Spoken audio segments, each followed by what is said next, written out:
I can tell you exactly what the Fed's going to do, and you can do this at home. So if listeners want to take notes, it's really easy. First of all, what is the problem the Fed's trying to solve? What is their solution? And then what are the exceptions to that so that we can have a complete predictive analytic model? The problem they're trying to solve is the following.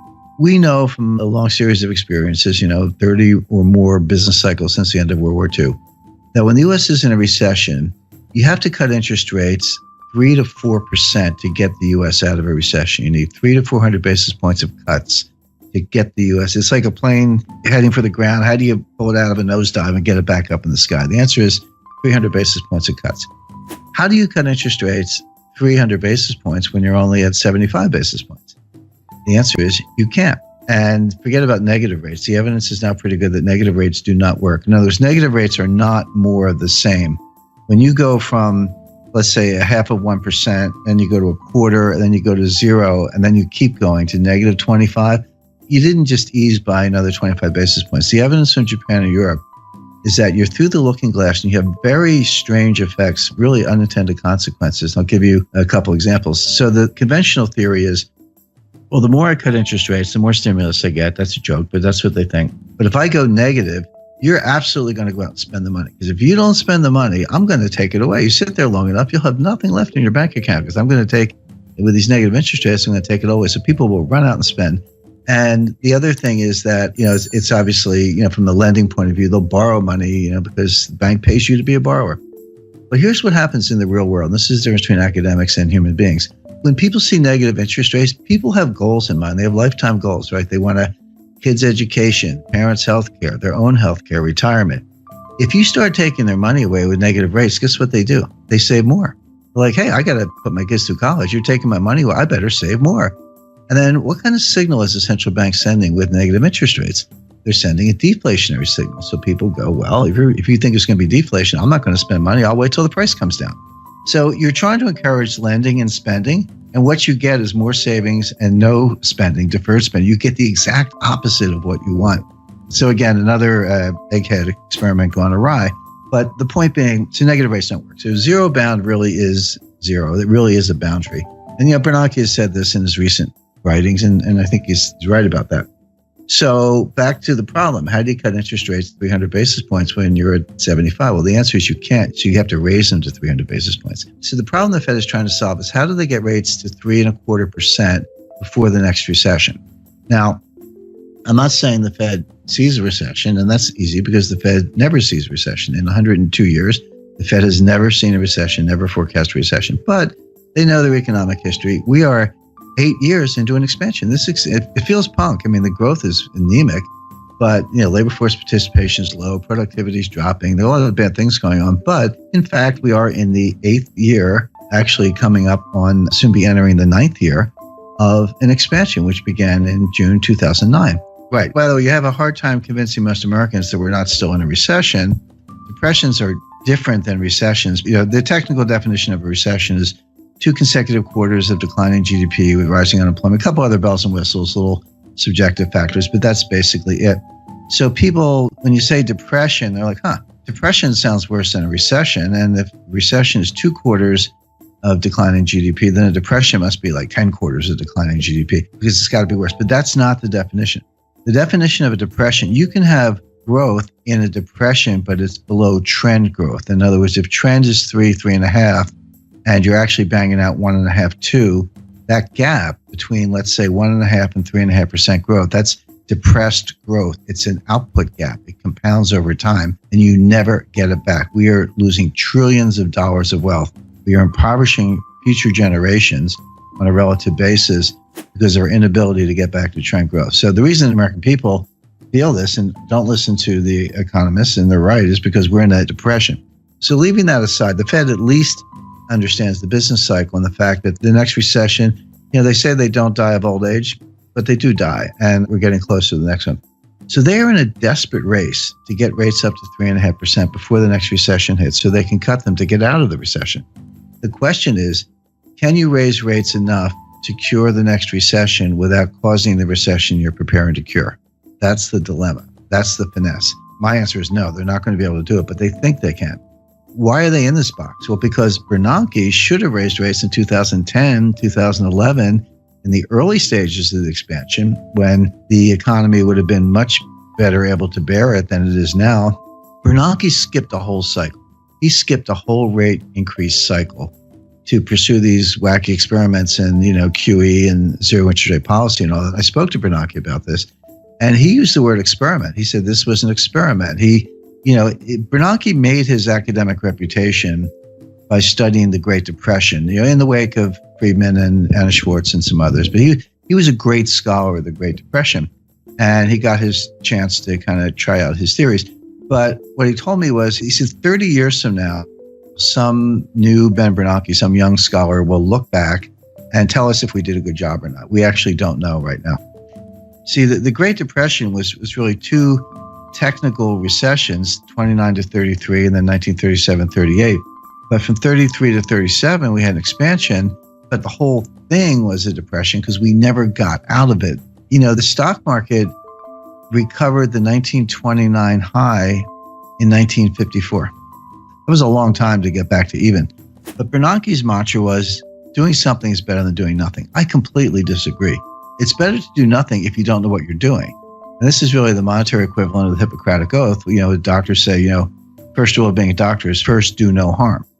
Anyway, bottom line is, by pursuing QE and zero interest rate policy, Bernanke failed to raise rates during the early stages of a cyclical expansion, which he should have done. If he had, the economy would have been just fine, and we'd be able to cut them today, but he didn't. So Janet Yellen now has to make up for lost time.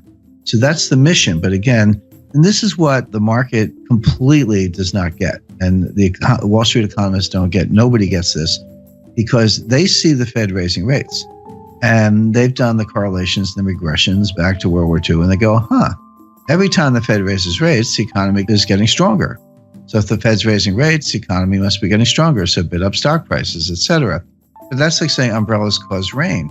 Because they've got the causality backwards. The Fed never leads the economy, ever. The Fed follows the economy. So a normal business cycle looks like this. So you get a little expansion going, and unemployment starts to go down, and industrial capacity utilization starts to go up, and inflation starts to go up, and the Fed's watching, and then it keeps going. They go, it's getting a little hot, we better raise rates, and they raise rates, but of course they started too late. The expansion keeps going, inflation keeps going up, unemployment keeps going down. Then the economy starts to cool down, unemployment goes up, and then prices go down, and capacity utilization drops, and we get into recession, we better cut.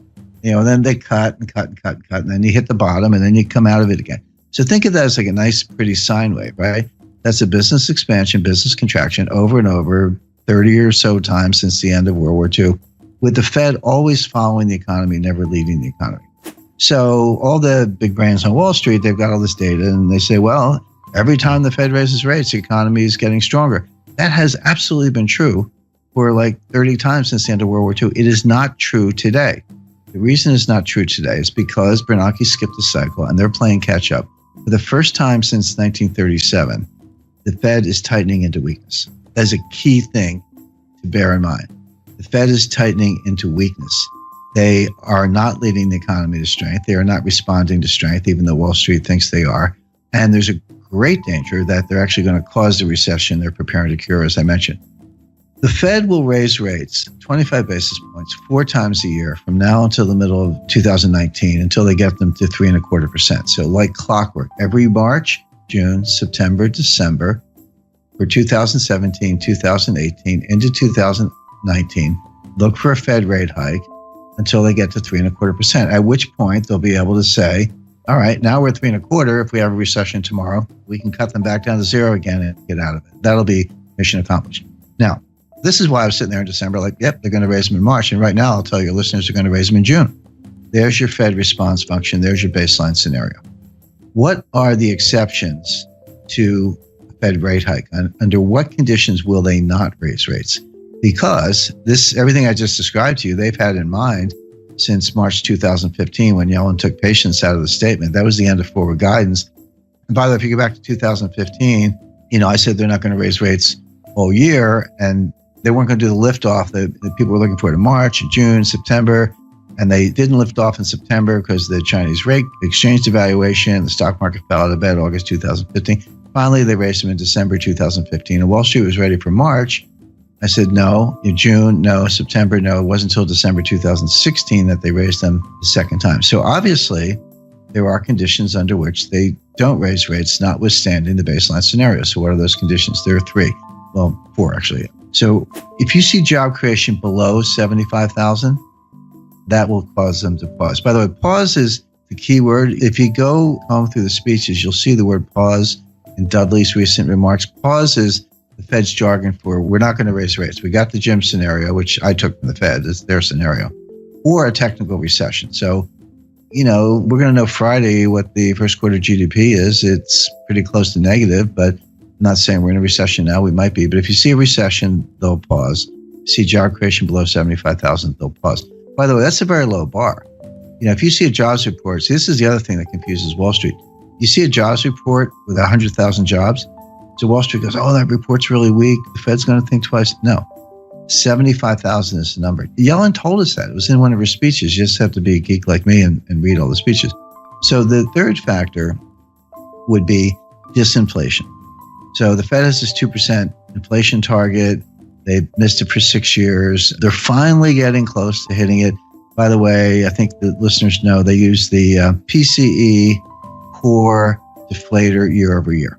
There's PPI and CPI and core, a bunch of inflation indices, but we know what they use. PCE core deflator year over year. That actually has been getting close to 2%.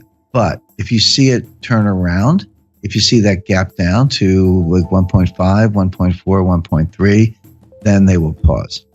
The last condition for the pause is a disorderly decline in stock markets more than 5%. If you see a 6, 7, 8% decline, so if the S&P went down 100 points, Fed doesn't care. Dow Jones goes down 1,000 points, Fed doesn't care.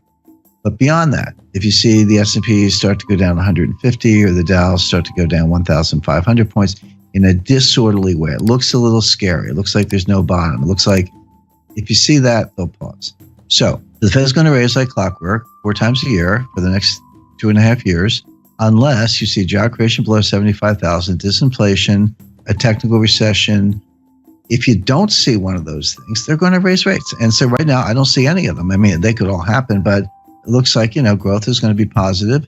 Job creation's been decent, over 100,000. Disinflation is probably coming, but not quite here yet. And they'll want to see a couple months in a row. And the stock market's not crashing. So none of the pause conditions are in place. Therefore, they will raise rates. Simple.